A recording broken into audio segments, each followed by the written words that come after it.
கோவலன் கண்ணகி கதையை சொன்னோடனே இதை காப்பியமா எழுதுங்க அப்படின்னு அவரே இளங்கோவடிகள்கிட்ட சொன்னார். அடிகள் நீங்களே இதை செய்யலாம் அப்படின்னு சரின்னு ஒத்துக்கிட்டு அவர் எழுதுறார். எப்படி எழுதுறாருன்னா மூணு விஷயம் தான் எடுத்துக்கிறார். அரசியல் பிழைத்தோர்க்கு அரண் கூற்றாகும், உரைசால் பத்தினியை உயர்ந்தோர் ஏத்துவர், ஊழ்வினை உறுத்து வந்து ஊத்துதும் என்பது சூழ்வினை சிலம்பு காரணமாக நாட்டுதும் யாம் ஓர் பாட்டுடை செய்யுள். என்ன அழகா இருக்கிறாங்க. இப்ப மனப்பாடம்லாம் வேணாங்கிறாங்க. மனப்பாடம்லாம் இல்லாம எப்படிங்க பேச முடியும்? இப்போ நீ ராமாயணம் பேச கூப்பிடுறீங்க, நான் 6 காண்டத்தையும் கொண்டு வச்சு இப்படி அடுக்கி ராமன் இந்த வர்றேன், சீதை இந்த வர்றேன், நீங்க என்ன செய்வீங்க? இந்த வர்றோம் அப்படின்னு நீங்க கிளம்பிடுவீங்க. உள்வாங்கினத்தான முடியும். சித்திரமும் கைப்பழக்கம், செந்தமிழும் நாப்பழக்கம், வைத்ததுர் கல்வி மனப்பழக்கம், நித்தம் நடையும் நடைப்பழக்கம், நட்பும் தயையும் கொடையும் பிறவிக்குணம். இது ஔவையாருடைய பாட்டு. இப்ப இந்த 3 நெறிகளை வைத்துக் கொண்டு சிலப்பதிகாரத்தை பாடுறார். இன்னொரு ஆச்சரியம் தெரியுமா? சிலப்பதிகாரத்துல கடவுள் வாழ்த்து இயற்கையை பாடிய முதல் ஒரு எழுத்தாளர் யார் என்றால் இளங்கோவடிகள் தான். அதுலயும் கடவுளை பாடுற. இப்ப கந்த புராணம்னா முருகனை பாடுவாங்க, பெரிய புராணம்னா சிவனை பாடுவாங்க, ராமாயணம்னா ராமனை பாடுவாங்க. ஆனால் இவர் எந்த கடவுளையும் பாடல, இயற்கையை பாடுறார். ஏன் தெரியுமா? அவர் சமண மதத்தை சேர்ந்தவர் ஆதலால் சமணர்களுக்கு அனுமான பிரமாணம் கிடையாது, காட்சி பிரமாணம் மட்டும்தான் உண்டு. இப்பே இருக்குதாமண்ட கொஞ்ச நேரம் கேளுங்க, வேற வழி கிடையாது, வந்து மாட்டிக்கிட்டீங்க.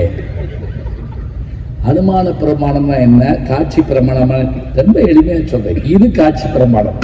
இந்த சத்தம் கேக்குதா? இது பாக்குறோமா? கண்ணுக்கு தெரியுது. இது காட்சி பிரமாணம். இப்ப எங்க ஊர்ல ஆத்துல தண்ணி வருது, உடனே நாங்க என்ன சொல்ல தெரியுமா? மேற்க மழை பெஞ்சிருக்கு போல் இருக்கே அப்படின்னு ஒரு பெரியவர் சொல்லுவாரு. நீ பாத்தியா? இங்க தண்ணி வந்தா அங்க மழை பெஞ்சிருக்கு வந்தா. இதுதான் அனுமான பிரமாணம். பானை என்று ஒன்று இருந்தால் அதை செய்தவன் ஒருவன் இருக்க வேண்டும் என்பது அனுமான பிரமாணம். அப்ப இயற்கையை பாடுகிறார். எப்படி? ஞாயிறு போற்றுதும், திங்களை போற்றுதும், மாமலை போற்றுதும். இது 3 நம்ம பார்க்கிறோமா இல்லையா? சூரியனை பார்க்கிறோம், சந்திரனை பார்க்கிறோம், மழையில் நினைறோம். இது 3 வச்சுக்கிட்டு தான் அவர் வாழ்த்து பாடுறார். இந்த 3 வச்சு மங்கள வாழ்த்து பாடல். அடுத்த இது என்னன்னு பார்த்தீங்கன்னா, புகார் காண்டத்தில் அவளுக்கு திருமணம். அந்த திருமணம் நடக்கிற போது அந்த பெண்ணு கண்ணகி, அவளுடைய அழகு என்ன, அவங்க அப்பாவுடைய செல்வம் என்ன, மணமகன் அவனுடைய அழகு என்ன, அவனுடைய சிறப்பு என்ன எல்லாம் சொல்லி நீல விதானத்து நித்திலப்பு வந்தற்கில் எப்படி போட்டிருக்காங்க தெரியுங்களா? நீல விதானத்து நித்தில, அதாவதுங்க சாதாரணமா பார்த்தா பகல் நேரத்தில் கூட நட்சத்திரம் தர்ற மாதிரி இருக்குமா. இதை நான் ரொம்ப நாள் நம்பல. அது என்னங்க கொட்டகை போட்டா உள்ள நட்சத்திரம் வர்ற மாதிரி இருக்குமா அப்படின்னு யோசிச்சேன். இப்ப நான் அமெரிக்காவுக்கு போயிருந்தாங்க. இப்ப என்ன, நான் நிறைய தடவை போயிருக்கேன். அப்ப அங்க நான் போயிருந்த போது கலிபோர்னியால ஒரு இடத்துக்கு கூட்டு போனாங்க. அந்த ஹோட்டல் எப்படின்னா 12 மாடி. அந்த 12 மாடியில் ஒரு ஆச்சரியம், 2வது மாடி, 3வது மாடி, 4வது மாடி, நீங்க 12வது மாடி வரைக்கும் போய் பார்த்தாலுமே மேல வானம் தெரியுங்க. வானம், நட்சத்திரம் உட்பட நிலா, மேகம்லாம் தெரியும். ஆனா எதுவும் உண்மை இல்லை. அதான் ஆச்சரியம். அது எப்படி மேல அப்படி இருந்தா அப்புறம் ஓட்டையால இருக்கும். இதை நான் பார்த்துட்டு ஏன் இவ்வளவு ஆச்சரியமா இருக்கே. மேல பார்த்தா நம்ம ஓப்பன் ஸ்பேஸ் தான் தெரியுது, மேகம் போயிட்டு இருக்கு, ப்ளூ ஸ்கைலாம் தெரியுது.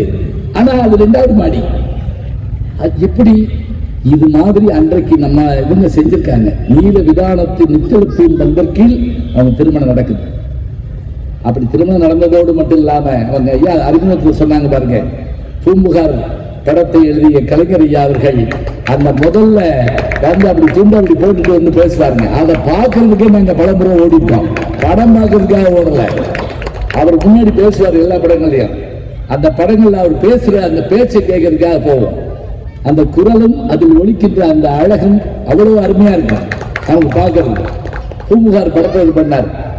இப்ப அவர்களுடைய அந்த முதலிரவின் போது அவருடைய அழகை பார்த்து அவன் எவ்வளவு அழகா வர்ணிச்சான் தெரியுமா?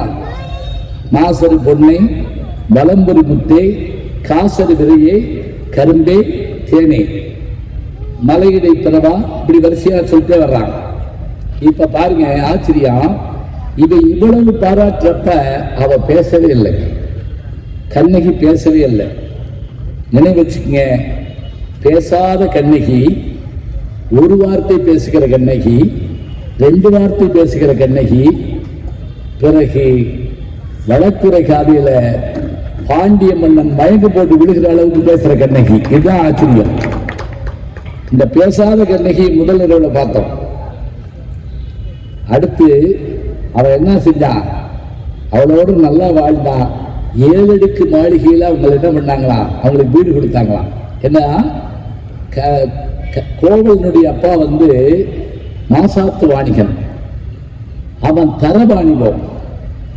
கண்ணகியினுடைய அப்பா மாநாயகன், கடல் வாணிபம். தரை வாணிபம், கடல் வாணிபம். அது ஒண்ணு தெரியுங்களா? போருக்கு போனா அந்த தலைவரை தளபதிங்கிறோம். கப்பல் இருந்தா அதுக்கு அந்த தலைவர் என்ன சொல்லுவோம் தெரியுமா? நம்ம கேப்டன் ஒரு வார்த்தை இல்லைங்க, களபதி அப்படிங்கிறோம். களபதி, களம் என்ன, மரக்கலம் சொல்றோம்ல, களம். என்ன அழகான வார்த்தை பாருங்க, களபதி, தளபதி. அது மாதிரி இங்க இவர்களுடைய செல்வம் இவங்களுக்கு என்ன இது பண்ணாங்கன்னா 7 அடுக்கு மாடி, அதுல தனி பிடித்தணும் அப்பவே இருந்திருக்குங்க. இப்ப அப்படிலாம் இல்லை. இப்ப வந்து என்னன்னா, இப்ப கூட்டு குடும்பம் சிறப்புங்கிறோம். ஆனா அந்த கூட்டு குடும்பங்களையும் காணும். அப்பா அம்மா தாத்தா பாட்டி அண்ணன் தம்பி பேரும் யாரும் காணும். இது கொஞ்சமா மாறிக்கிட்டே வருது. பெங்களூர்ல ஒரு நண்பரை பார்க்க போயிருந்தேன். அவர்கிட்ட கேட்டேன், கல்யாணம் ஆகி அவருக்கு 2 வருஷம் தான் ஆயிருக்குது, கூட்டு கொடுத்துட்டோமா தனி கொடுத்துட்டோமான்னு கேட்டேன். அவர் சிரிக்கிறாரு. என்னங்க எப்படி சொல்றீங்க? கூட்டு குடும்பம் தாங்க அப்படின்னாரு. கை கொடுத்தேன், இப்படித்தான் இருக்கணும். யார் யார் இருக்கான்னு கேட்டேன். நானும் என் பொண்டாட்டி அப்படின்னாரு. அவர் டைவர்ட்ஸ் ஆகாம இருக்கிறத போய் கூட்டு கொடுத்துக்கணும்னு வச்சுட்டாரு. கூட்டு குடும்பம்னா என்னவா? டைவர்ட்ஸ் ஆகாம இருக்கிறதா கூட்டு குடும்பம்? அப்பா அம்மாவை பத்திலாம் அவருக்கு தெரியல. இங்க இந்த மங்கள வாழ்த்தும் மனவிழா காட்சி முடிஞ்ச உடனேயே இந்த கதை வேகமா போகுங்க. அப்படியே டக்குன்னு உள்ள வருவான். யாரு தெரியுமா? மாதவி. மாதவி வர்ற அழகை பார்த்தா அப்படி இருக்கும். அரங்கேற்றுக்காது. முன்னெல்லாம் பாட வைக்கிறப்ப ஐயாவுக்கு கூட தெரிஞ்சிருக்கலாம், சிலப்பதிகாரம் அரங்கேற்றுக்காதை நீங்களாக. ஏன்னா அதை நடக்க முடியாது. அதுல இசையும் உண்டு, நாட்டியம் உண்டு, நாடகம் உண்டு. அதுக்கு வந்து மியூசிக் தெரிஞ்சிருந்தா தான் நடத்த முடியும். அப்படியும் சரி, அங்க அந்த மாதவி அறிமுகமாகிறா. அவளுக்கு என்ன சிறப்புன்னா, அவ ஊர்வசி வம்சத்தை சேர்ந்தவளா. ஊர்வசி கேள்விப்பட்டிருக்கீங்க இல்லையா? கேள்வித்தான் பட்டிருப்போம். போன வாரம் பார்த்தேன்னு சொல்லக்கூடாது. ஒரு கணவன்கிட்ட மனைவி கேட்டாங்க, ஏங்க சொர்க்கத்தில் நம்ம 2 பேரும் சேர்ந்து இருக்க முடியாதாம்ல? அவன் சிரிச்சா, ஏ லூசு, அதனாலதான் அதுக்கு சொர்க்கம்னு பேரு. உடனே அங்க கூட்டு போவீங்களா? உடனே இந்த அம்மா கொஞ்சம் பிபி ஏறிடுச்சு. அப்படி சொர்க்கத்துல என்ன மாமா இருக்குன்னு கேட்டுச்சு. என்ன இப்படி கேட்ட? ரம்பா, ஊர்வசி, மேனகை, திலோத்தமை எல்லாம் நான் போன உடனே மாமா மாமான்னு ஒடியார் வழுக. நான் எங்க போவேன்? இந்த அம்மா கேக்குது. நீ நரகத்துக்கு தான் போவேன். அது விட மாட்டேங்குது அந்த அம்மா. அப்படி நரகத்துல என்ன இருக்கும்? நரகத்துல குரங்குதான் இருக்கும். இன்னும் இந்த அம்மா புருஷன் முதுகுல செல்லமா ஒரு அடி, போங்க மாமா, உங்களுக்கு மட்டும் இங்கேயும் அழகி அங்கேயும் அழகி, எங்களுக்கு மட்டும் இங்கேயும் குரங்கு அங்கேயும் குரங்கா? இது எதுக்கு வேணுமா? வாய்ப்பு சும்மா இருக்கலாம்ல. ஊர்வசி வம்சத்தை சேர்ந்தவள். அவளுடைய அந்த உள்ள வர்றதும் மேடை அமைப்பும், நமக்கு மேடை போட தெரியாதுன்னு சொல்றாங்களேங்க. 2000 வருஷத்துக்கு முதல்ல மேடை போட்டவன் தமிழங்க. எப்படி போட்டான் தெரியுமா? உரையாசிரியர்கள் படிக்கணும். 8 எள்ளு சேர்ந்தா ஒரு நெல்லு. 8 எள்ளு சேர்ந்தா ஒரு நெல்லு. 8 நெல்லு சேர்ந்தா ஒரு விரல் கடை. 8 விரல் கடை சேர்ந்தா ஒரு கோல். 7 கோல் நீளமும் 8 கோல் அகலமும் கொண்டதாக அந்த அரங்கம் அமைக்கப்பட்டு அதுல பல்வகையான திரைகள் இருந்ததா, ஸ்கிரீன், அதாவது புகுமுக எழுதி. அந்த எழுதினா திரைன்னு அர்த்தம். சில தியேட்டர்ல இப்படி மேல போகும், சிலதுல இறங்கும், சிலது இப்படி. இதெல்லாம் 2000 வருஷம் பழசு. நம்ம அதுக்கு போய் கைகட்டிட்டு உட்காந்துருக்கோம். எங்க ஊர்ல அந்த திரை மேல போச்சு விசில் எடுத்துருவாங்க, பிரபாதம் தான் அப்படிப்பேன், படமே போட்டுக்க மாட்டாங்க. ஆனா அப்பவே இந்த திரைகள் இருந்தன. அங்க வந்து அவ ஆடுனா, ஆடி முடிச்சதோடு மட்டுமில்ல, அவளை அவ பரத்தேர் குலத்தை சார்ந்தவள் ஆதலால அவளை யாரும் ஏற்றுக்கொள்வதாக இருந்தால் இவ்வளவு லட்சம் பொன் கொடுக்கணும்னு அரசகுமாரர்கள் பயந்தார்கள். வாங்க ஆள் இல்லையான்னு கேட்டபோது கோவலம் பார்த்தான். அவன் கலைஞன், எல்லாத்தையும் தெரிஞ்சவன், அவனே எடுத்துக்கிட்டான். அவன் வீட்டுக்கு போயிட்டான். அப்படித்தான் கதை ஆகுது. நம்ம கேட்கலாம், என்ன பத்தியா நல்லா இருப்பாங்க 2 பேரும் சொன்னீங்க, நல்லா தான் இருப்பாங்க, திடீர்னு இப்படி ஏதாவது ஆயிடும். போயிட்டானா, பிரிஞ்சுட்டான். கோவலன் கண்ணன் மாளவியோடு இருந்த போது என்னென்ன நிகழ்வுகள் எல்லாம் ஆச்சரியமா நிகழ்ந்தன நம்ம பார்க்கிறோம். அவருடைய அழகு, அவருடைய பாடல். ஆனால் பொருள் பூரா போகுது. பொருள் பூரா போனாலும் ஒரு நாள் என்னாச்சு, வழக்கமா வர்ற சந்தேகம் வந்தது. அந்த சந்தேகத்தின்படி என்ன அப்படின்னு கேட்டீங்கன்னா, காணல் வரின்னு ஒரு பகுதிங்க. சிலப்பதிகாரத்தை தயவு செஞ்சு நீங்க படிக்க நினைச்சீங்கன்னா ஒரு இசை ஆசிரியரை வச்சுட்டு இந்த காணல் வரி பகுதியை படிங்க. ஏன்ப்பா எப்படி இருக்குன்னு தெரியுமா? கடற்கரைக்கு போறாங்க, பூமுகாருக்கு. ஆடி மாதத்துல புது தண்ணீர் வரும். அது கடல்ல கலக்கிற இடம். கடல்ல குளிச்சுட்டு போய் உப்பு தண்ணி போறதுக்கு நம்ம ஆத்துல போய் குளிப்போம். போயிருக்கீங்களான்னு தெரியல, போயிருப்பீங்க, பூமுகாரெல்லாம் போயிருப்பீங்க. அப்ப அந்த இடத்துல இவங்க 2 பேரும் அங்க போறாங்க. கோவலன் போறான் ஒரு மட்டை குதிரையில் ஏறி, மாதவி கூட போறா. இப்ப அவ எப்படி அலங்காரம் பண்ணிக்கிட்டாங்கிற விஷயத்த இன்னைக்கு நீங்க பாக்கணுங்க. ஏறத்தாழ 32 வகையான அணிகலன்களை அணிவாளாம். சிலப்பதிகாரத்துல இருக்கு. எங்க இங்க தொடங்கி விரல் வரைக்கும் அணிதான். 32 வகையான அணிகலன். இதுவே நீங்க படிக்கலாம். இன்னைக்கு நகைக்கடைக்காரங்க அதை விட்டுருவாங்க, இதை பார்க்க மாட்டாங்க. ஏன் அணிகிறா தெரியுமா? அதுக்கு பிறகு அவன் நகையை அணியல. அதுதான் ஆச்சரியம். அது கடைசி. அதுக்கு அடுத்து வர காட்சிகள் அப்படி இருக்கும். போனாங்க. இந்த அழகான பெண்ணை திருமணம் பண்ண அவனுக்கு ஒரு இது என்னன்னா, அவ நம்மகிட்ட இருப்பாளா இருக்க மாட்டாளாங்கிற ஒரு பயம் இருந்ததுனால ஒரு பாட்டுல ஒரு வார்த்தை அவன் பாட்டுக்கு என்ன பண்ணிட்டான், என்ன பெண்கள் இப்படித்தான் இருப்பாங்கிற மாதிரி ஒரு வார்த்தை பாடிவிட்டான். அவன் என்ன செஞ்சா, அதே மாதிரியே ஏன் ஆண்கள் தாப்புல என்ன அப்படித்தான் அவன் பாடிவிட்டான். எப்பவுமே நினைச்சுக்கங்க, ஆண் சொன்னா அதையெல்லாம் ஏத்துக்கணும், பெண் சொன்னா ஏத்துக்கிற மாட்டோம். நான் ஒரு சிறுகதை படித்தேன். புதுசாக கல்யாணம் ஆன ஒரு வீட்டில் மாமனார் மாமியார் எல்லாம் சாப்பிட்டுட்டு இருக்காங்க. அந்த புது மணமகன் அவங்க அப்பா அம்மாட்ட சொல்கிறான், எனக்கு கல்யாணம் ஆனதே யாரும் நம்ப மாட்டேங்கிறாங்க, இப்பவும் பார்த்தீங்கன்னா என்ன அந்த பொண்ணு பார்த்து சிரிக்குதா, இந்த பொண்ணு பார்த்து சிரிக்குதா, அப்படி இப்படின்னு சொல்லிட்டு இருக்கேன். கேட்க அப்பா அம்மாவுக்கு அவ்வளோ பெருமை, என் பிள்ளை அப்படி அழகே அப்படின்னு இருக்காங்க. அந்த புது பொண்ணு கேட்டுக்கிட்டே இருந்தான். ஒரு 10 நாள் கேட்டா, 11வது நாள் அவ ஆரம்பிச்சா. அவர் சொல்ற மாதிரியே தான். எங்க ஆபீஸ்லயும் நான் போன உடனே மேனேஜர் என்னை பார்த்த உடனே சிரிப்பார், இப்படி வாயில சாப்பாடு வச்சு அப்படி நின்றான். இவன் சொல்லலாம், அவர் சொல்லக்கூடாது. அதுக்குள்ள கூடி பேசினாங்க. நாளையில நீ வேலைக்கு போகாதேன்ட்டாங்க. முடிஞ்சு வச்சு. இதே சிலப்பதிகாரத்தில் நடந்துச்சு.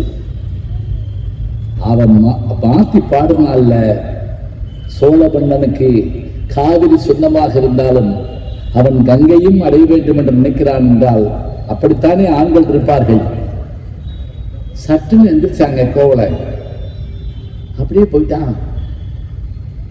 சொல்றார் சிலப்பதிகார ஆசிரியர், யாழின் மேல் ஊழ் வந்தது அப்படிங்கிறார்.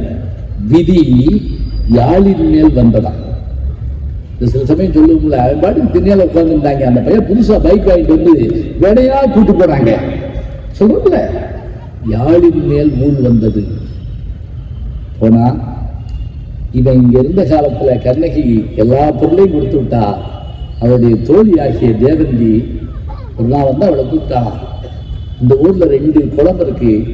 கணவனை இழந்தவர்கள், ஒன்று விதவை அல்லது கணவனை பிரிந்தவர்கள். அந்த குளத்துல போய் குளிச்சா கணவன்மார்கள் திரும்பி வந்துடுவாங்க. நிறையா போவோம். கண்ணகியை கேட்கிறா தேவந்தி. இப்பதாங்க கண்ணகி பேசுறா. பீடென்று ஒரு சொல்லு பேசுறா. முதல் இதோட பேசல. பீடுன்னா என்ன அர்த்தம்? பெருமை. பீடென்று குளத்துல குளிச்சாலும் ஆள் வர மாட்டான், அவனா வரணும். பீடென்று பெருமை இல்லை. இதான் வேணும். இப்ப நம்பிக்கை மூட நம்பிக்கை எப்படி தெரியுமா கண்டுபிடிக்கலாம்? நீங்க நம்முடைய நாட்டினுடைய அறிஞர்கள் சொன்ன பல விஷயங்களை யோசிச்சு பார்த்தீங்கன்னா நல்லா இருக்கும். பெண்கள் இந்த உடன்கட்டை ஏறப்ப அதை தடுத்து நிறுத்துற ஒரு பெரியவர் நம்ம கேள்விப்படுறோம் வடநாட்டில். அவரும் அவர் நண்பரும் வீதி வழியா போயிட்டு இருந்தாங்க. ராஜாராம் மோகன் ராய் அங்க ஒருத்தர் கரடி முடி வித்துக்கிட்டு இருந்தாங்க. கரடி முடி எல்லாரும் போய் கூட்டமா வாங்குறாங்க. இப்ப அவர் நண்பர் ராஜாராம் மோகன் ராய் கேட்டாரு, ஒரு ரூபா கொடு. எதுக்குன்னு கேட்டாரு. கரடி முடி வாங்கி கையில போட போறேன். போட்டா அப்படின்னு கேட்டார் அவரு. போட்டா நான் கோடீஸ்வரன் ஆயிடுவேன், 1 ரூபா கொடு. அவர் சிரிச்சாரு. ஒரு முடிவை போட்டா நீ கோடீஸ்வரன் ஆவேன்னு சொல்றல, கரடியவே அவன் தானே வச்சிருக்கான். யாரு? கரடிக்காரன். கரடியவே அவன் என்ன வச்சிருக்கான், அவன் பிச்சை எடுக்கிறான். அந்த முடிவை போட்டா நீ ஆயிடுன்னு சொல்றீங்க, என்ன அர்த்தம் பாருங்க. என்ன ஒரு ஆச்சரியம். இப்படித்தாங்க ஒரு விஷயத்தை புரிஞ்சுக்கணும். அவன் பீடன்றான். பிறகு கோவலம் வர்றான். முதல்ல இவன் நம்பல, அப்புறம் வந்துட்டான். வந்த உடனே என்ன செஞ்சான்? எல்லாத்தையும் இழந்துட்டனே அப்படின்னா ஒன்றும் சொல்லலை. சிலம்புல பொன் அப்படின்னா, என் காலில் சிலம்பு இருக்கு, போய் நம்ம வெத்து பிழைச்சிக்கிறோம். எப்படி மனைவி பாருங்க. இப்ப முதல்ல நீ முன்னேற்றே எதிர்பார்த்தேன் அப்படிதான் சொல்லுவான். எல்லாத்தையும் தொலைச்சிட்டு வந்தா, கவலைப்பட்டா. சிலம்பு இருக்கு போ. அப்ப அவன் சொல்றான், இங்க இருக்க வேண்டாம், மதுரைக்கு போயிடுவோம். அப்படியா? சொல்லி முடிச்ச உடனே எழுகடை எழுந்தால் அதான் முக்கியம். சொல்லி முடிக்கிறதுக்குள்ள வெந்துருச்சாங்க. புறப்படுறாங்க. புறப்படுறப்ப இந்த ஊரை விட்டு போறப்ப எப்பவுமே நினைச்சுக்கங்க, புலம்பெயர்றப்ப எல்லா கோயிலையும் போய் பார்ப்போம் தெரியுமா? இந்த சாமி, அந்த சாமி, அந்த சாமி, குலசாமி உள்பட போய் பார்ப்போம். இவங்க எல்லா கோயிலுக்கும் போறாங்க. எப்படி உச்சிக்கிளான் கோட்டம், ஊர்கோட்டம், பேர்கோட்டம் என்று வரிசையா. உச்சிக்கிளான் கோட்டம் தெரியுமா? சூரியனுக்கு கோயில் இருந்திருக்கு தமிழ்நாட்டில், பூம்புகார்ல. கொனார்க்கில் இருக்குன்னு சொல்றோம்ல, இங்க இருந்துருக்குங்க. இப்ப சூரியனார் கோயில் போறோம்ல, இங்க இருந்துருக்கு. உச்சிக்கிளான்ல யாருன்னா சூரியன். அப்படிப்பட்ட அந்த கோயிலுக்கு போறான். இங்க போறான். இங்க காலையில் 3 மணிக்கு ஊரை விட்டு போறப்ப விடியலுக்குள்ள போயிடணும்னு போறாங்க. அப்ப அங்க இருக்கக்கூடிய ஒரு சமண பள்ளியை போய் பார்க்குறாங்க. அங்கதான் கவுந்தியடிகளை பார்த்த உடனே அந்த அம்மா இவங்களை பார்த்துட்டு, பெரிய வீட்டு பிள்ளைங்க மாதிரி இருக்கீங்களே, ஏன் இந்நேரத்தில் வந்தீங்க? அவன் சொன்னான், மதுரைக்கு போகலான்னு இருக்கோம். சரி, தனியாக போக வேண்டாம், நானும் வர்றேன். நல்லா கவனிங்க, என்ன அற்புதம் தெரியுமா? கோவலனோட 2 பெண்கள் போறாங்க. ஒன்று மனைவி, இன்னொன்று ஒரு துறவி. அவ வயதானவ. இது எவ்வளவு முக்கியம் தெரியுமா?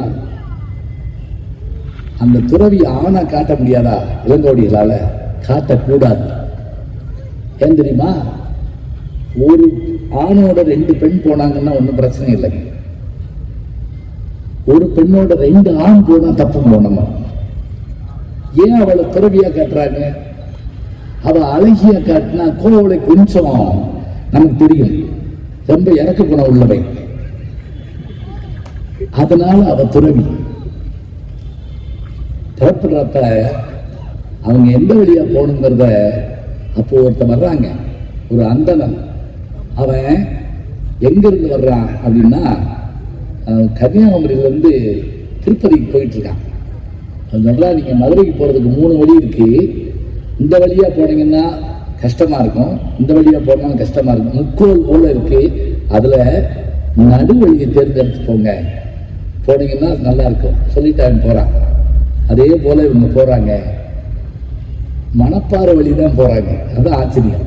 இங்கேருந்து வந்து மணப்பாறை வழியாக போய் அழகர் கோவில் வழியாக மதுரைக்குள்ளே போகிறாங்க.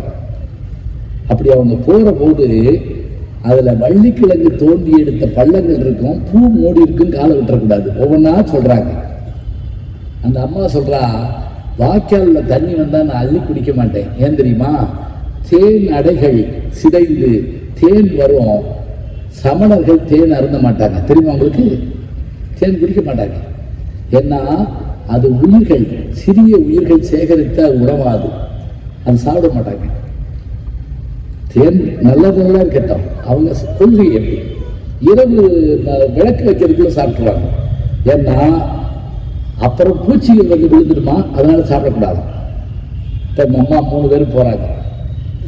அப்படி போகிற போது அந்த வழிநடை பயணம் இருக்கு பாருங்க, அவன் வெளியில் கால் எடுத்து கீழே வச்சாங்க. யார்? கண்ணகி. வச்சவ அப்படின்றான். என்ன காரணம் தெரியுமா? அவ கால பூமி பார்ப்பதில்லையா? அது வரைக்கும் வண்ணச்சீரடி மண்மகள் அறிந்துள்ளாள் அப்படிங்கிறார். அவருடைய வண்ணச்சீரடிய இந்த பூமி ஆகிய பெண் பார்த்தது இல்லையா? ஏன்னா எங்க போனாலும் பல்லாக்கு நம்ம சொல்றோம், அவர் எங்க போனாலும் காரு, இறக்குனா காரு சொல்றோம்ல. அப்படியான அழகி, அப்படியான நன்மை குணமுடையவள். இன்னும் கூட சொன்னா, நம்ம பூம்புகார கலைஞர் ஐயா அவர்கள் உருவாக்குனாங்க. உங்களுக்கு தெரிஞ்சிருக்கோம். எங்க இதுல அங்க இருக்கிற அந்த அரங்க இதெல்லாம் பார்த்தீங்கன்னா சிப்பிகள் முத்துக்கள் மாதிரியே இருக்குங்க, நத்த ஓடு மாதிரியே இருக்கும். கெஸ்ட் ஹவுஸ் பூரா அது நடந்துட்டு இருந்தப்ப கலைஞர் ஒரு தடவை போயிருந்தாராம். கண்ணகி சிலையும் மாதவி சிலையும் அங்க இருக்கு, ரெண்டையும் பார்த்துருக்காரு. இந்த சிற்பி யாரு அப்படின்னு கேட்டாராம். கூப்பிட்டு வந்திருக்காங்க. இதில் எது கண்ணகி சிலை, எது மாதவி சிலை? இது கண்ணகி சிலை, இது மாதவி சிலை. ஏயா, மாதவி சிலை கொஞ்சம் சுமாராக இருக்கு, கண்ணகி சிலை ரொம்ப அருமையாக இருக்கு. இவ்வளவு அருமையாக கண்ணகி இருந்தால் எப்படியா மாதவிட்டாங்க போவேன்? இதை கொஞ்சம் சுமாராக்கி எப்படி பாருங்க, போறவங்களுக்கும் சொல்லிட்டு போறாரு. இதை இன்னும் பிரமாதப்படுத்தியா? அந்த வார்த்தைகளை பாருங்க. அவன் போறான், விரும்பி போறான், என்னத்துக்கு போயிருப்பா யோசிக்கணும்ல. அதை காட்டில் இதை கொஞ்சம் அழகை கூட்டு, அதை குறைக்க கூட வேண்டாம், இதை கூட்டு. அதுதான் கலைஞர். அந்த சொல்லு வார்த்தை பாருங்க, இந்த காலத்துக்கு பொறுக்கிற மாதிரி இருக்கும். அவங்க அப்படி புறப்பட்டு போற போது இவங்க புறப்பட்டாங்கிற விஷயம் மாதவி தெரிஞ்சு வருந்தி கோசிகமாணின்ற ஒரு வெண்ட ஒரு கடிதத்தை கொடுத்து விடுறான். அந்த கோசிகமாணி வர்றான். அதுக்கு முன்னாடி ஒரு சம்பவம் நடக்குதுங்க. என்ன சிலப்பதிகாரத்தில் இருக்குன்னு கேட்குறீங்கல்ல, என்ன இருக்குன்னு தெரியுங்களா? இவங்களை நிறுத்தி வச்சுட்டு அவன் காலை கடன் கழிக்க போறான். அது ஒரு இருள் சூழ்ந்த கானகம். அந்த கானகத்துல ஒரு அணங்கு உண்டான். அணங்கு என்ன தெரியுமா? பேய். அணங்குகள் ஆய்மயில்களோ கணங்குலை மாதர்கள் மாலுமென் நெஞ்சே. காமத்து பாடல முதல் குரல் இதுதான். அங்கே தோன்றுபவள் தேவதையா அணங்கா என் காதலியா? யாரு காதலை யோசிக்கிறான். அணங்குகள் ஆய்மயில்களோ கணங்குலை மாதர்கள் மாலுமென் நெஞ்சை, என் நெஞ்சை கவர்ந்தவள் அங்கு நிற்கிறாள், அவளா அணங்கா என்னன்னு யோசிக்கிறான். அந்த அணங்கு வருதுங்க. சொல்லியிருக்காங்க உங்ககிட்ட, போறப்ப கவனமா போகணும். நம்ம செகண்ட் ஷோ போறப்ப சொல்லிடுவாங்க தெரியுமா, அந்த பக்கம் போகாத, அங்க ஒரு தூக்கு போட்டு செத்துருக்காங்க, தண்ணிக்குள்ள விழுந்து ஒருத்தி செத்துருக்கா, இப்படி சொல்லி அனுப்பி நம்ம செகண்ட் ஷோ போறப்ப கரெக்டா அங்கே போய் சைக்கிள் பஞ்சரா போயிடும். பார்த்துருக்கீங்களா? எனக்கெல்லாம் அப்படி ஆயிருக்கு. 10வது செயின் மாட்டிக்கிறோங்க, பேய் வேலையாத்தான் இருக்குன்னு நினைப்பிடாங்க. எப்படியோ ஓட்டிட்டு போயிடுவோம். வாடகை சைக்கிள் தானே, நமக்கு என்ன வந்துச்சு, அப்போ சொந்தமாக வச்சிருந்தோம். அந்த அந்த அந்த பெண் வடிவத்தில் வர்றா அந்த பேய் எப்படி வர்றா தெரியுமா? அதுதான் உலகத்திலே சிறப்பு. எப்பவுமே பேய் நம்ம விரும்புகிற வடிவத்தில் வருமா? நம்ம நமக்கு தெரியுமில்ல, எங்க தாத்தா வந்து கூப்பிட்ட மாதிரி இருந்துச்சு, எந்திரிச்சு போயிட்டேன் அப்படிம்பாங்க. எங்க மாமன் மக வந்த மாதிரி இருந்துச்சு, எந்திரிச்சு போயிட்டேன் அப்படிமா இல்லையா? நம்ம விரும்புகிற வடிவத்தில் வரணும். எங்க இப்போ ஒரு பந்தயம் கட்டுறேன், நீங்க யாராவது சொல்லுங்க பார்ப்போம். இப்ப அந்த கோவலை நோக்கி அந்த அணங்கு வருது. யார் வடிவத்தில் வந்ததுன்னா இவன் விரும்புகிற வடிவத்தில் வருது. என்ன வடிவத்தில் வந்து சொல்லுங்க பார்ப்போம். மாதவி, கண்ணகி, 2 பேரும் இல்லை. அந்த பேய் பிரமாதமான பேய். மாதவி தோழி ஒருத்தி இருந்தாளா, அவ பேரு பயந்த பாலை. அவ வடிவத்தில் வந்துருக்கு. புரியுதா? இந்த பையன் அங்கேயும் ஒரு பாரை பார்த்து வச்சிருந்துட்டான். எழுத முடிவாங்க, யோசிச்சு யார் செய்வா? அதாவது மனுஷன் மனசுக்குள்ள என்ன இருக்கு யாருக்கு தெரியும்? கவியரசர் கண்ணதாசன் அவர்களுக்கு பொண்ணு பார்த்து போனாங்க. நம்ம ஒரே நாள்ல 4 பொண்ணை பார்த்து மகனை கூப்பிட்டு கேட்டுச்சு, இந்த 4 பேர்ல யாரு பிடிச்சிருக்கா? 4 தான் பிடிச்சிருக்கு. அவரு இறக்க சுவாபம். 4 தான் என்ன சரி, நாளைக்கு நம்ம கட்டி வைக்க முடியும். அப்புறம் அவர் கட்டிக்கிட்டாரு, அது வேற விஷயம். எப்படியான ஒரு எதிர்பாருங்க. அவ வந்த உடனே இவன் தெரிஞ்சுக்கிட்டான். தெரிஞ்சுக்கிட்ட என்ன பண்ணான் தெரியுமா? பாய்களை பாவைன்னு ஒரு மந்திரம் இருக்கான். இந்த அணங்கு பேய்கள் வர்ற போது அது நம்மளை விட்டு விலகி போறதா இருந்தா அதுக்கு சில இதுகள் இருக்கான். அந்த மந்திரத்தை சொன்ன உடனே அது சட்டுன்னு உருவம் மாறி பேய் மாறி இவன் காலத்தொட்டு கும்பிட்டு இதை அந்த துறவியிடம் சொல்லாதே அப்படின்னா சொல்லிட்டு அது மறைஞ்சிடும். ஏன் துறவிட்ட சொல்லாதுன்னு சொல்றா தெரியுமா? இந்த கண்ணகி கோவிலுக்கு கூட்டிட்டு போறப்ப ஒரு பெண்ணும் ஆணும் பிடிச்சிட்டு வர்றாங்க பாருங்க. இன்னைக்கு நம்ம சொல்றோம்ல இப்படிலாம் உண்டான்னு. வந்தவங்க இந்த அம்மாட்ட கேட்டாங்களா, இவங்க 2 பேரும் யாரு? அந்த அம்மா என் மக்கள் அப்படின்னு இருக்காங்க. என் மக்கள். உன் மக்கள்னு சொல்ல 2 பேரும் ஒரு மாதிரி கை கால பிடிச்சு போறாங்க. சொன்ன உடனே அந்த அம்மாவுக்கு கோவம் வந்துருச்சு. நல்லவர்களை பார்த்து இப்படி சொன்ன நீங்கள் முதுநெறியாக போக என்று சொன்ன உடனே அவங்க ஊழியத்துக்கிட்டே காற்று வழியை ஓட ஆரம்பிச்சிட்டாங்களா. கண்ணகி பயந்தாளாம். இதை சொல்றது அந்த பேய். அந்த மாதிரி அந்த அம்மாட்ட போய் சொல்லிடாதீங்க, சொன்னா இப்படி ஆயிரும். இவன் வர்றான். அப்ப அந்த கோசிக மாணி வந்தான். யார் தெரியுமா? மாதவி அனுப்பினவன் கடிதத்தோட வந்தான். வந்தவனுக்கு கோவலன்னா கொஞ்சம் அடையாளம் தெரியலைங்க. ஏன்னா இவன் 10 நாள் வெயில் அடைஞ்சு இந்த இதெல்லாம் மாறி இருக்கா உருவம். இவன் கோவலன் எப்படி தெரிஞ்சுக்கிறது? இப்போ நம்ம நேர போய் கேட்க முடியலன்னு வைங்களேன். நமக்கு வேண்டியவங்க பேரை சொன்னா நிப்போம் தெரியுமா? ஒரு நிமிஷம் திரும்பி பார்ப்போம்ல, நம்ம சொந்தக்காரங்க பேர் சொன்னான். இவன் என்ன பண்ணானா, அங்கிருந்து ஒரு மாதவி கொடியை பார்த்து, ஏ மாதவி கொடியே, நீயும் எங்கள் மாதவி போல் ஏன் வாடி கிடக்கிறாய்? டக்குன்னு திரும்பினான் கோவலை. நம்பால் தாண்டா அப்படின்னு வந்துட்டான்.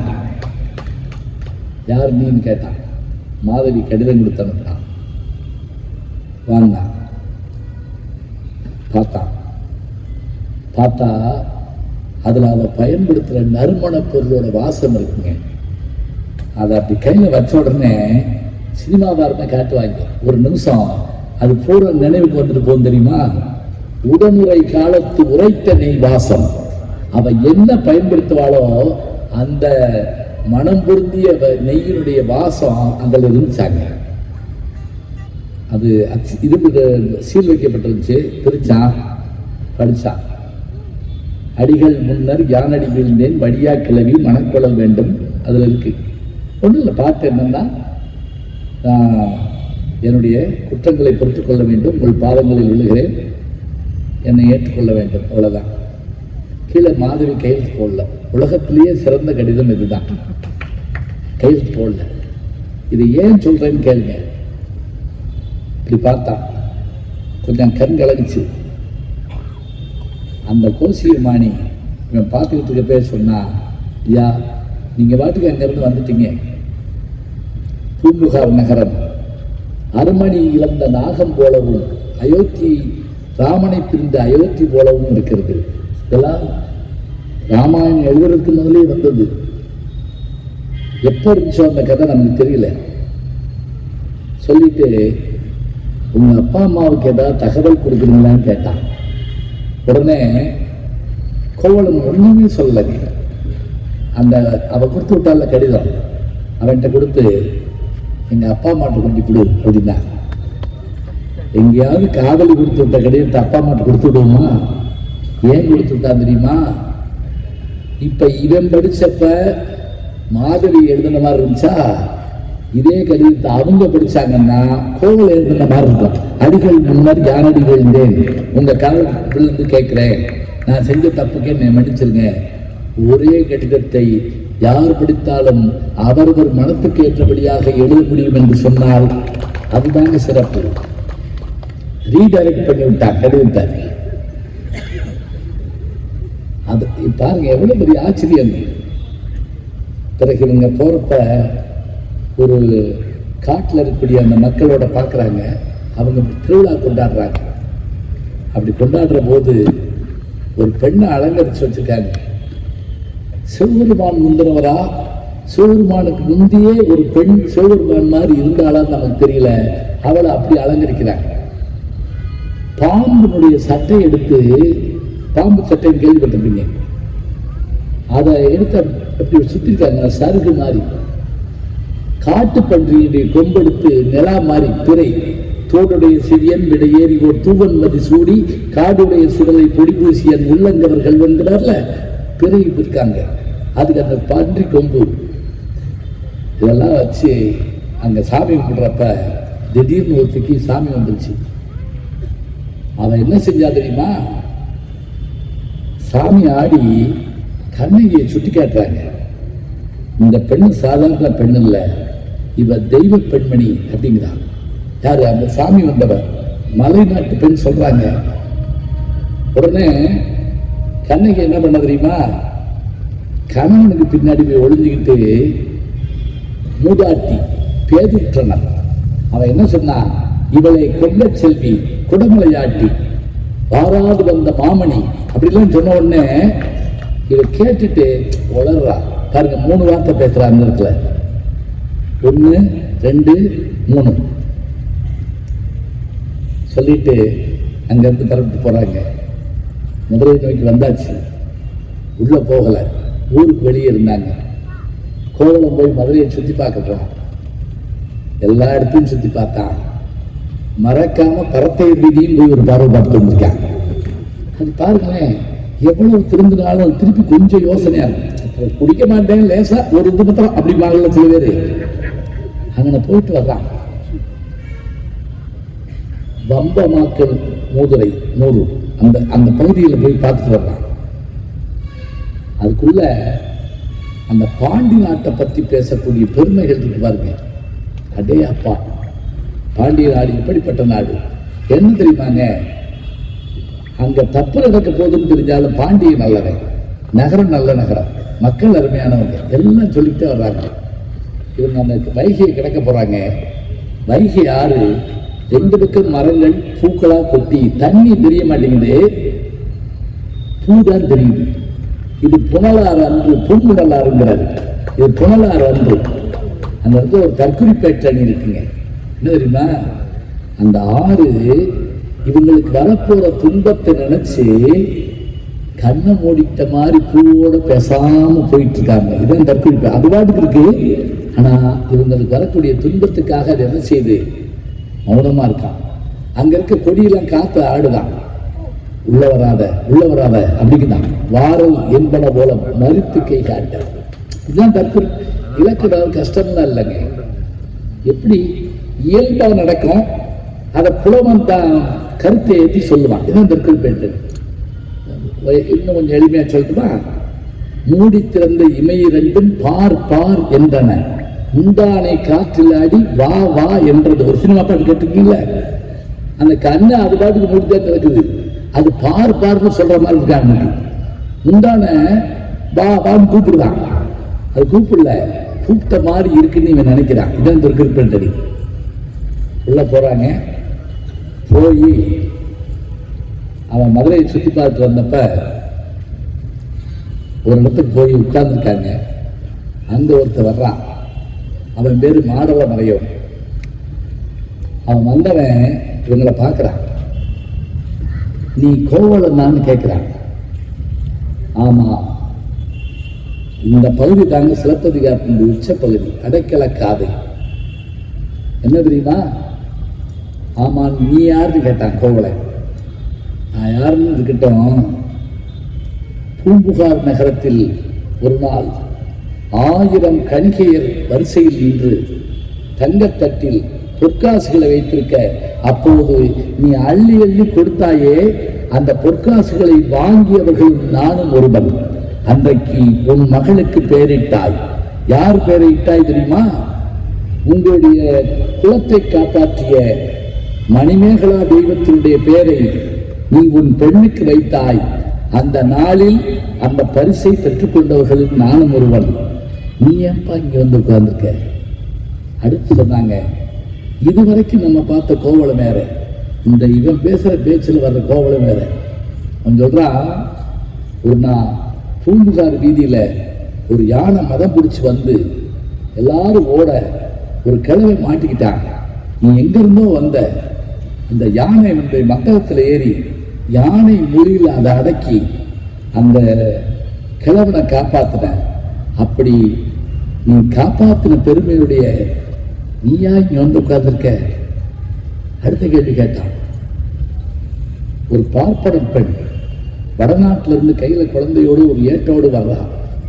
அவ யாரும் அவளை கேட்க மாட்டேங்கிறாங்க. நீ வாங்கி அந்த ஏட்டை படிக்கிற, அதுல என்ன போட்டுக்கு தெரியுமா? இவள் செய்த கொடிய பாவத்திற்காக நான் இவளை விட்டு பிரிக்கிறேன். அவன் கடமை எழுதியிருக்கான். சில யாகங்கள் செய்தால் அந்த பாவம் போகும், அதை செய்வித்தால் இவளை நான் அழைத்துக் கொள்வேன். கோவல அவட்ட கேட்கிறான், நீ என்ன பாவமா செஞ்ச? எனக்கு குழந்தை இல்லை, ஒரு கீரிப்பிள்ளை வளர்த்தேன். கொஞ்ச நாள் கழிச்சு குழந்தை பிறந்துருச்சு. கீரிப்பிள்ளையை வரட்டலை, வீட்டுக்குள்ளேயே வச்சிருந்தேன். அது ரொம்ப அன்பா இருக்கும். ஒரு நான் பிள்ளையை படுக்க போட்டு கீரிப்பிள்ளையை காக்க வச்சுட்டு தண்ணி எடுக்க வெளியே போனேன். திரும்பி வந்தேன், வாசல்ல ரத்த ஒழுக நின்றுக்கிட்டு இருந்துச்சு. கீரிப்பிள்ளை பிள்ளையத்தான் கொண்டு குடிச்சாக்கு நினைச்சு தண்ணி கொடுத்த தலையில ஓட்டு கீரிப்பிள்ளையை கொண்டு விட்டு உள்ள போய் பார்க்கிறேன். குழந்தைக்கு பக்கத்துல ஒரு பாம்பு கண்டந்துண்டமா கடிபட்டு கிடக்குது. என் பிள்ளையை அது காப்பாத்திருக்கு. தெரியாம நான் அதை கொண்டு விட்டேன். என் கணவன் கீரிப்பிள்ளையை கொன்ற பாவம் கொடுமையானது, உன்னை தள்ளி வைக்கிறேன்ட்டு போயிட்டான். பாருங்க, தள்ளி வைக்கிறதுக்கு எத்தனை காரணம் இருக்குன்னு சொல்லி தள்ளி வைக்கிறேன்ட்டு போயிட்டான். உன்னை திரும்ப ஏற்றுக்கிறதுனா இந்த யாகமெல்லாம் பண்ணணும். யாரும் செலவழிக்கல, வடநாட்டிலிருந்து வந்திருக்கா. கோவலா, நீ ஏற்றுக்கொண்டாய். ஏற்றுக்கொண்டு என்ன செஞ்சு தெரியுமா? இந்த யாகமெல்லாம் செஞ்சு வச்சு அந்த புருஷனை திரும்பி வரவழைச்சு அந்த குடும்பத்தை சேர்த்து வச்ச எல்லோர் செம்மல் நீதான். கடற்களில் அடுக்கிய கருணை மரவன் நீதான். மூணாவதா ஒன்று சொன்னாங்க, அந்த ஊர்ல ஒரு பூதம் இருக்கான். அந்த பூதத்தோட வேலை என்னன்னா, யாராவது பழி செஞ்சாங்கன்னா அவங்கள அடிச்சு வாயில போட்டுருமா. ஒரு நல்ல பெண்ணை ஒருத்த கிட்டவன் சொல்லிவிட்டான். அவனை பிடிச்சி பூதம் திங்க போதும், நீ போய் என்ன பண்ண தெரியுமா? பூதத்திட்ட அவனை விட்டுரு பாவம் அப்படின்னு கேட்டேன். என்னை வேணா எடுத்துக்கோ அப்படின்னு சொன்னேன். பூதம் சொல்லிச்சு, கெட்டவனுக்காக நல்லவன் உயிரை நான் எடுக்க மாட்டேன். நரகன் உயிருக்கு நல்லுயிர் கோடும் வழக்கம் எனக்கு இல்லை. அந்த பூதம் சொல்லுது. இப்படி ஆச்சரியம் பாருங்க. சொல்லிட்டு அவனை எடுத்து வாயில போட்டுருச்சு. ஆனாலும் நீ அந்த குடும்பத்தை காப்பாத்தின. அப்படிப்பட்ட கருணை மரவன், இல்லோர் செம்மல், கடற்கல்லில் அடக்கிய கருணை மரவன், நீ இங்க வந்து உட்கார்ந்துருக்கேன்னாப்பா, இந்த உலகத்துல விதின்னு ஒண்ணு இருக்குப்பா. இன்மை செய்தன யானறி நல்வினை. எனக்கு தெரிஞ்சு நீ இந்த பிறவியில் தப்பு பண்ணல, போன பிறவியில் தப்பு பண்ணிருக்கலாம். சரி, இங்க இருக்க வேண்டாம், நீங்க நகரத்துக்குள்ள போங்க. அப்பத்தான் மாதரி என்கின்ற ஒருத்தத்தை அடைக்கலம் கொடுத்துட்டு அன்னைக்கு சாப்பாடு அவங்க சமைச்சு கொடுத்தாங்க, வேணான்ட்டா கண்ணகி. என் கணவர் சமைச்ச உணவை சாப்பிட மாட்டார். நீங்கள் பார்த்துருக்கீங்களா? சில சாமியார்கள் சாப்பாடு சமைச்ச உணவு கொடுத்தா வாங்க மாட்டாங்க, அரிசி பருப்பு காய்கறி கொடுத்தா தான் வாங்குவாங்க. அடிகள் சாபகடம்பிகள் ஆதலால் நீ காய்கறி கொடுன்னு வாங்கி அவ சமைச்சு அவ சாப்பாடு போடுறாங்க. சாப்பிட்டு பிடிச்சிட்டு கோவலை மருந்தி அழுதான். ஏன்னு சொல்றேன் கேடுங்க, அதோடு முடிய போகுது அவன் கதை. வருந்தி அழுதான். எவ்வளவோ தப்புகள் பண்ணேன், எல்லாத்தையும் இதாச்சு சொல்லி அழுதான். அப்போ அவ சொன்னா, எனக்கு அதெல்லாம் பெருசு இல்லை, நீ இல்லாத காலத்தில் நம்ம வீட்டுக்கு ஒரு விருந்தாள் கூட வந்தது இல்லையா? நான் இளமையை இழந்தேன், செல்வத்தை இழந்தேன், ஆனால் விருந்தாளுகளை உபசரிக்கிற அந்த வாய்ப்பையும் இழந்தனே கோவலா, உன்னால தானே. அறவோர் கழித்தலும் அந்தனர் ஓம்பலும் துறவோர் கெதிர்களும் தொல்லோர் சிறப்பின் விருந்ததிர்கோடலும் இழந்த எண்ணெய் சொல்லி அழுதா. அவன் அழுதா, இவ அழுதா. அந்த அந்தணன் போறதுக்கு முதல்ல கோவலத்தை கேட்டாங்க, ஏன் இங்க வந்தேன்னு கேட்டாங்க. அதுக்கு அந்த கோவலை ஒரு விஷயம் சொன்னாங்க. ஒரு கனவு கண்டேன் நான். அந்த கனவுல என் மனைவியினுடைய ஆடையை பிடித்து சிலர் இழுக்க நான் தெருவோரத்தில் செல்ல பாசக்கயிறு என் மீது விழுவது போல பயந்தேன். நான் ஊருக்கு வந்துடலான்னு சொல்லிட்டு கிளம்பி வந்துட்டேன். இதே கனவை கண்ணகி காண்றான், இதே கனவை கோப்பல் தேவி காண்றான். ட்ரீம்ஸ் இன்னைக்கு சில புத்தகங்கள் எழுதுறாங்க. யாரு? சிக்மண்ட் ஃப்ராய்டுன்னு மனவியல் நிபுணர் எழுதுறாங்க கனவுகளை பற்றி. சிலப்பதிகாரத்திலேயே சொல்லியாச்சு, நம்ம அதை விட்டுப்படுவோம். எதா இருந்தாலும் என்ன செய்யறோம்? என்றார் ரிச்சர்ட்ஸ், என்றார் எலியட்ஸ், என்றார் பீச், இப்படி சொன்னா தான் கைகட்டுறோம். என்றார் முனுசாமின்னா அவருக்கு ஒன்றும் தெரியாதுங்க, அவர் கறிக்கடை வச்சுட்டார் அப்படின்றோம் ஒரே வார்த்தையில். ஏன் நம்ம ஊரில் அறிஞர்களே கிடையாதா? 3 கனவும் ஒரே கனவுங்க. அரசன் மனைவி கண்ட கனவு, இவ கண்ட கனவு, அவன் கண்ட கனவு, 3 ஒரே கனவு. இப்போ நான் சரி அந்த சிலம்பை எடுத்துட்டு நான் போய் வித்துட்டு வரேன்ட்டு போறேன். போனவன் விதி என்ன தெரியுமா செய்து, அந்த நேரம் பார்த்து அரண்மனை பொற்கொள்ளது அரசியனுடைய சிலம்பை திருடி ஒழிச்சு வச்சுட்டு எவன் மேலடா பழிய போடலாம்ட்டு திரும்பிக்கிட்டுங்க. அவங்கிட்ட போய் கோவலை இந்த சிலம்பை வித்துக்கிட்டுன்னு சொன்னா கூட பரவாயில்லைங்க, அரசிமார்கள் அணியும் சிலம்பு ஒன்று என்னிடம் உண்டு, அதை வித்து கொடுப்பியான்னு கேட்டான். உன்னை தாண்டா மாப்பிள்ளை தேடுறேன் அப்படின்னு சொல்லிட்டு கொண்டா வா கொண்டான்னு வாங்கினான். அப்படி பிரிச்சாங்க. அந்த சிலம்பை பிரிக்க முடியுமாங்க? சித்திர சிலம்புங்கிறாங்க. அந்த சிலம்புல டிசைன் பண்ணி பூட்டு மாறு இருக்கு, உள்ளுக்குள்ளதான் அந்த பறவைகள் போடுறது, எது மாணிக்கம் முத்து போடுறது. அப்படி பார்த்தான். காவலன் தேவிக்கு ஆவது ஒரு சிலம்பு என்னிடம் உண்டு, வித்து தரையான்னு கேட்டான். கிடைச்சடா அப்படின்ட்டு வாங்கிட்டான். உட்காரு, நான் போய் கொடுத்து வரேன். நேர அரண்மனைக்கு போனான். அரண்மனையில பாண்டிமாதேவி ஊடல் கொண்டு, ஊடல் தெரியுமா? சிறு கோபம்னு அர்த்தம். அதாவது ஒன்றும் இல்லை, நாட்டிய மங்கைகள் டான்ஸ் ஆடிருக்காங்க. பாண்டிய மன்னன் கொஞ்சம் ஓவரா ரசிச்சிட்டான். எப்பவுமே மனைவி பக்கத்தில் உட்காந்துருக்கு கொஞ்சம் கவனமா அடக்கி வாசிக்கணும். கொஞ்சம் ஓவரா ரசிச்சிட்டான். அவ கோச்சிட்டு போயிட்டான். அந்நேரம் போய் இந்த பொற்கொள்ள இந்த சிலம்பத்தில் ஒரு கொண்டு என்ன செய்யறது? கொண்டு வான்னு சொல்றதுக்கு பதிலா கொன்று வா, ஒரு சொல்லுதாங்க வித்தியாசம், ஒரு சொல். அதனாலதான் அவன் சிலம்ப தரையில அடிச்சப்ப அதுல ஒரு பறவை இவன் உதட்டில் அடிச்சான். இந்த வாய் தானடா சொன்னது அப்படிங்கிற மாதிரி. எப்படி இருக்கிறாங்க? இலக்கியத்தை படிக்கிறது மார்க் வாங்கிறதுக்காக இல்லைங்க, அதை ரசிக்கணும், ஒரு பாட்டை ரசிக்கணும். அந்த ஜூலியஸ் சீசர் நாடகத்தில் பார்க்கலாம், எல்லாரும் சுற்றி வளைச்சு அவனை கொள்றப்ப அவனுடைய உயிர் நண்பனான புரூட்டஸும் கத்தியை சொல்லிட்டானாங்க. அப்ப குபுக்குன்னு ரத்தம் வந்துச்சான்.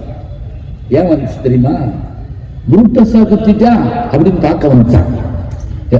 அந்த ரத்தம் வந்த அழகு என்னன்னா புரூட்டஸா குத்திட்டா அப்படின்னு பார்க்க வந்துச்சான். அது போல இங்க இவன் கொண்டு போய் சொன்ன உடனே அவனை கொண்டுட்டு வா அப்படின்னு கொண்டுருவா அப்படின்ட்டான். 2 ஆளை கூட்டு போயிட்டான். போனோடனே அந்த கொலையாளிகள் 2 பேரும் இவனை பார்த்தா, இவன் எப்படி திருடுன்னு சொல்றீங்க, நம்ப முடியலையே.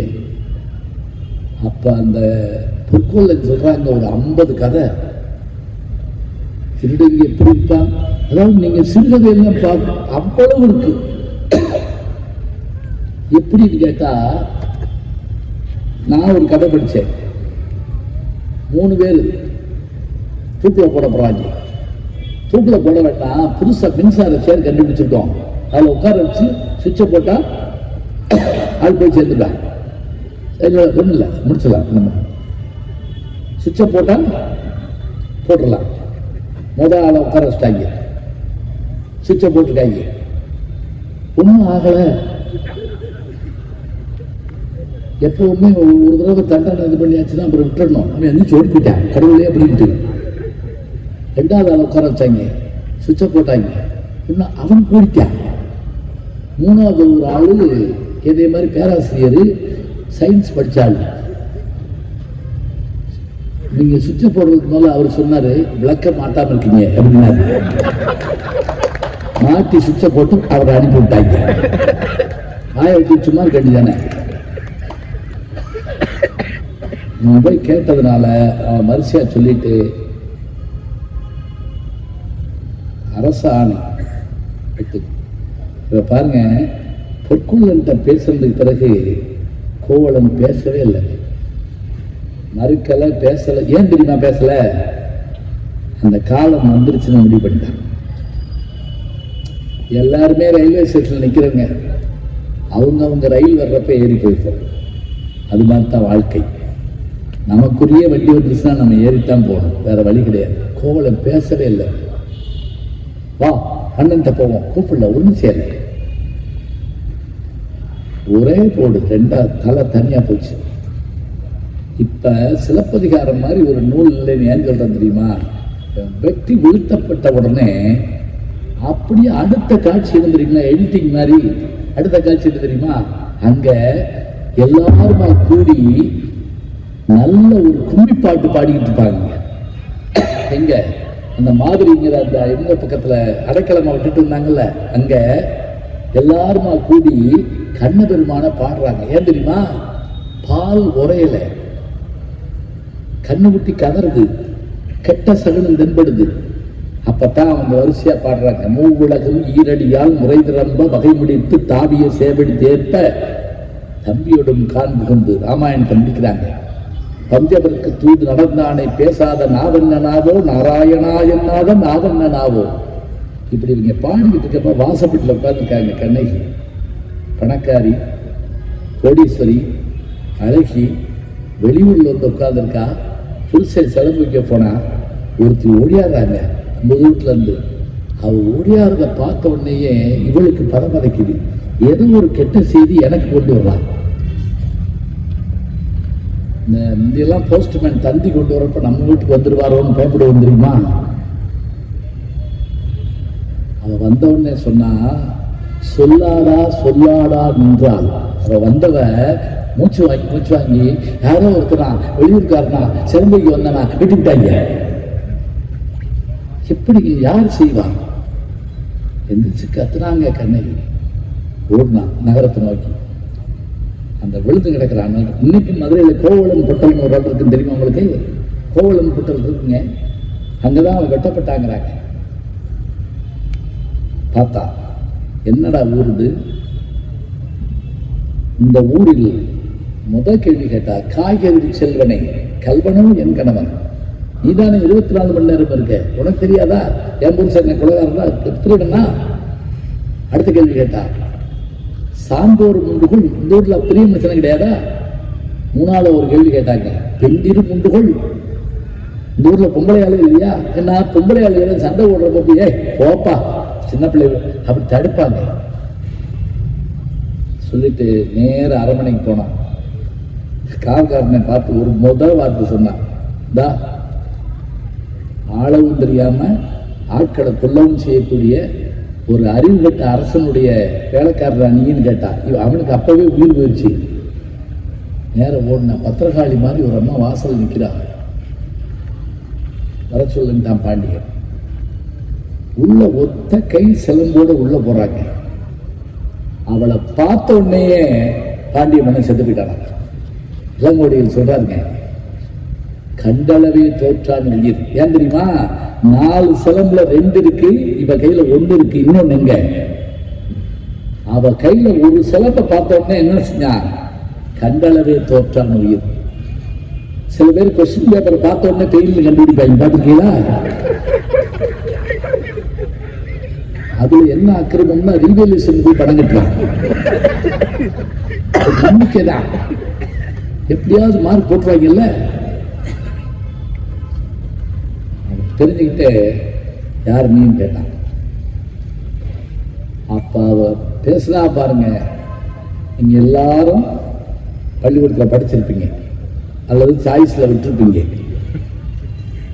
வரிசையா சொல்றான், டேய் என்ன யாருன்னு கேட்குறியா?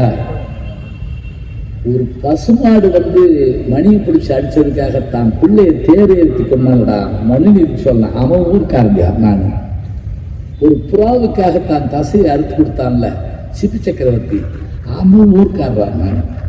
நான் எப்படிப்பட்டவன் தெரியுமா? என்னை யாருன்னு கேட்டேன்ல, என் வீட்டுக்காரனுடைய அப்பா பெரிய செல்வம் தான்டா.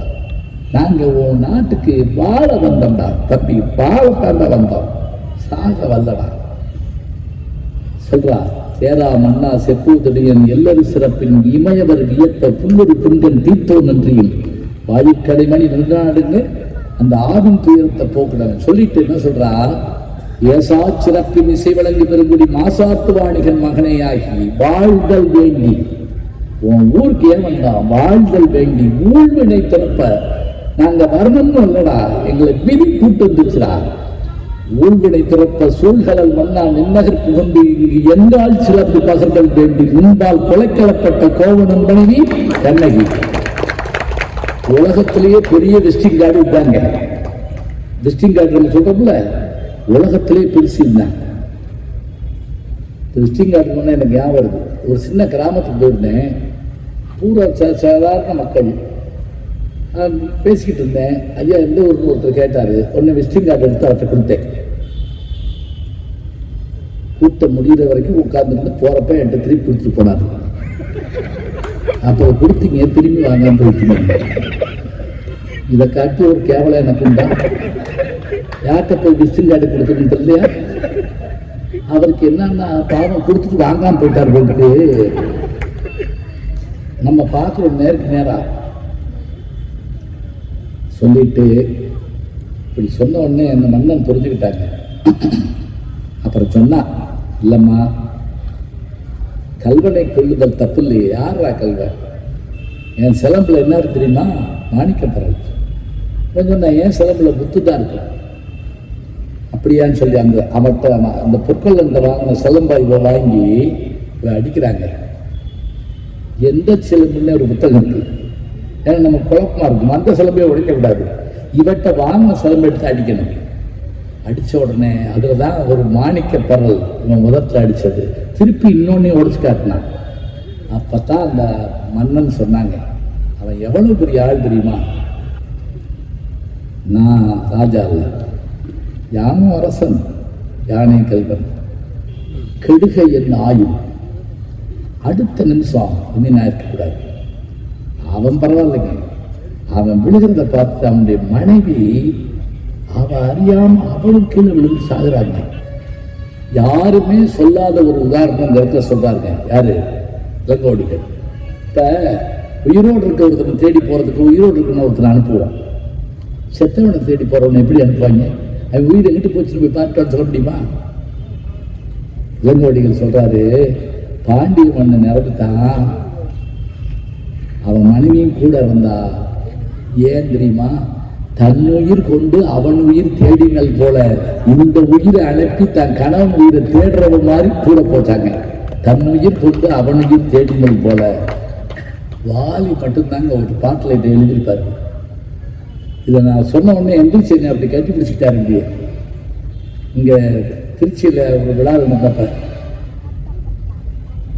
இந்த விஷயத்தை சொல்லிட்டு இதை நீங்கள் எழுதியிருக்கீங்க.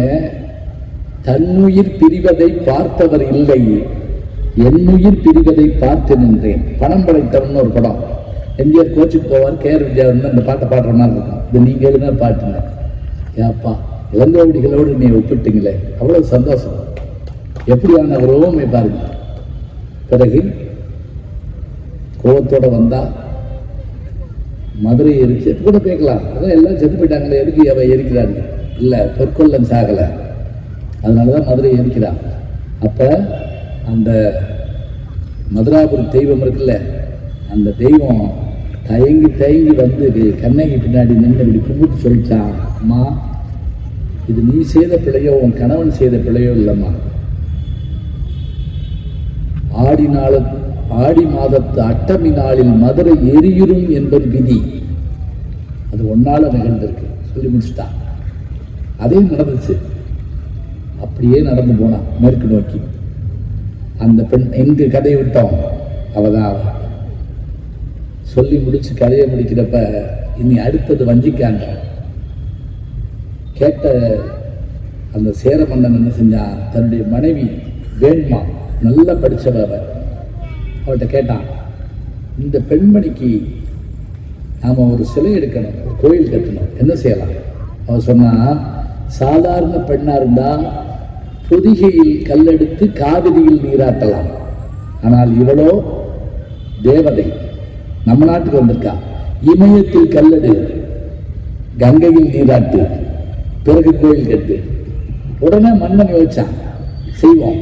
மந்திரியை கூப்பிட்டான், அளம்பில் வேல், நம்ம வடநாட்டில் படையெடுத்து வர்றோம்னு முரசருவி. அவன் சொன்னா, முரசருவிக்க வேண்டாம், நம்ம படையெடுக்கிறோங்கிற விஷயத்தை நம்ம பரப்பி விட்டாலே வடநாட்டு ஒற்று இங்க இருப்பானா பாருங்க, நம்ம நாட்டு ஒற்று அங்க இருப்பானா. எப்படி இல்லை, இது 2000 வருஷத்துக்கு முதல்ல எழுதுன்னு நம்ப முடியுதா? உள்ளூருக்குள்ள சொன்னாலே போய் சொல்லிடுவாயலாம். அதே போல அவன் என்ன செஞ்சான், போனா அங்க போய் கல்லெடுத்தான். தடுத்து நிறுத்தின அந்த வடநாட்டு மன்னர்கள் தலையில கல்லை வச்சான். தூக்கிட்டு வர்றப்ப அப்போ ஒருத்த வர்றாங்க, மாங்காட்டு மறையும். அவன் என்ன பண்ணா தெரியுமா, மன்னன்ட்ட சொன்னா, இவங்க ஏன் கல்லு தூக்குறாங்க தெரியுமா? மாதவி ஊழல் கொண்டால் இவங்க கல்லு தூக்குறாங்க. புரியலையே, மாதவி ஊழல் கொண்டதுனால கோவலன் கோச்சிட்டு போனதுனால மதுரைக்கு போனா, சிலம்பு விட்டான், சிலம்பு விட்டதுனால இறந்ததுனால கண்ணகி மதுரை எரிச்சா. நீ அவளுக்கு கோயில் கட்டுறதுக்காக இங்க வந்த இடத்துல இங்க சும்மா இருக்க மாட்டோமா, வந்தாங்க, தலையில தூக்கி கல்ல வச்சுட்ட. மாதவி மடந்தை காணர் பாணி கனவு விஷயத்தான் முடித்தலை நெறித்தது அப்படின்னா. நம்ம ஊர்ல சொல்லுவாங்கல்ல, எதுக்கு எப்படிதான் சேர்க்கிற அப்படிங்க. நம்மள ஒரு புருஷன் கேட்டானா, என்ன சோறு குழஞ்சிருக்குன்னு கேட்டுருக்கான். உங்க அக்கா வீட்டு உறவுதான் நான் அந்த அரிசி குத்துனேன் அப்படின்னாலாம். அதுக்கு இதுக்கு என்ன சம்பந்தம்? உட்காந்து டிவி பார்த்துக்கிட்டு இருக்கு அம்மா. இப்ப அதை கொண்டு வந்து அங்கே அந்த கோவிலை கட்டி, நம்ம முதல்ல சொல்லிட்டோம், அந்த அம்மா வானூரத்தில் ஏற்படுச்சுன்னு பத்தினி கோட்டத்தை கட்டினான். அப்படி பத்தினி கோட்டத்தை கட்டினதுனால அவனுடைய அந்த கோவில் பற்றி நம்ம பார்க்குறோம். வரலாறு என்ன சொல்ல தெரியுமா? இந்த நூல் எந்த காலமாக இருக்கும்? 2ஆம் நூற்றாண்டு. ஏன் தெரியுமா? இந்த பத்தினி கோட்டத்துக்கு இலங்கையை சேர்ந்த மன்னன் கயவாக வந்ததாக இலங்கை மகாவம்சம் என்கின்ற நூல் சொல்லுது. அப்ப காலம் நமக்கு தெரியுது. அது மட்டும் இல்லைங்க, இந்த கண்ணகிக்கு எங்கெல்லாம் கோயில் தெரியுமா? நான் இலங்கைக்கு போயிருக்கேன், 2-3 முறை போயிருக்கேன். இந்த வந்த கயவாக மன்னன் ஒரு சிலம்பை இருந்து வாங்கிட்டு போய் அங்க கோயில் கட்டினாங்க. இலங்கை 11 இடத்துல கோயில் இருக்கு எங்க இலங்கையில. அதுக்கு மேல இன்னொன்னு என்ன தெரியுமா? ராஜராஜ சோழன் 10ஆம் நூற்றாண்டுல இலங்கை மன்னன் ஒருத்தர் சிறைப்பிடிச்சிட்டு வந்து ஜெயிலில் வச்ச போது அவனுடைய மனைவி சாப்பிட மாட்டேன்ட்டாராம். என்ன காரணம் கேட்டப்ப, கண்ணகி வழிபாடு செய்யாமல் நான் உணவருந்த மாட்டேன். உடனே அந்த உலகமாதேவி சொன்னாலா, உடனடியாக ஒரு கண்ணகி கோயிலை உருவாக்குங்க, இந்த பெண்ணு சாப்பிடட்டும். சோழ நாட்டில் ராஜராஜ சோழனும் கண்ணகிக்கு ஒரு கோவில் கட்டியிருக்கிறாங்க. புகாரிலே கோவில் உண்டு, சோழ நாட்டிலே உண்டு, மதுரையிலே இன்னைக்கும் கூட செல்லத்தம்மன் கோயில்னு ஒரு கோயில் இருக்கு. அது கண்ணகியினுடைய கோயில் தான் நாங்கள் நம்புறோம். இலங்கையில் இருக்கு என்றால் கண்ணகி என்கின்ற ஒரு பெண் பாத்திரத்தை தெய்வமாக மாற்றி காட்டிய பெருமை இளங்கோவடிகளுக்கு உண்டு என்றால் நெஞ்சை அள்ளும் சிலப்பதிகாரம் என்ற ஒரு மணி ஆரம் படைத்த தமிழ்நாடு. உண்மை நான் முழுவதும் சொல்லலைங்க. ஐன்ஸ்டீன் சொன்ன மாதிரி நீங்க என்ன கண்டுபிடிச்சீங்கன்னு கேட்டப்ப அவர் சொன்னாரு, நான் ஒன்றும் செய்யலைங்க, கரையோட்டில் சிப்பி பிறக்கினேன் அப்படின்னாரு. விஞ்ஞானிகளின் விஞ்ஞானி. நான் உள்ளுக்குள்ள பெருசாக போயிடல. சிலப்பதிகாரத்தில் அங்கங்கே ஒரு சில விஷயம் சொன்னேன். இது நல்லா இருந்தால் இன்னைக்கு இன்னொரு சிலப்பதிகாரத்தை பாருங்க, படிங்க. அதுதான் தேவை. நன்றி, வணக்கம்.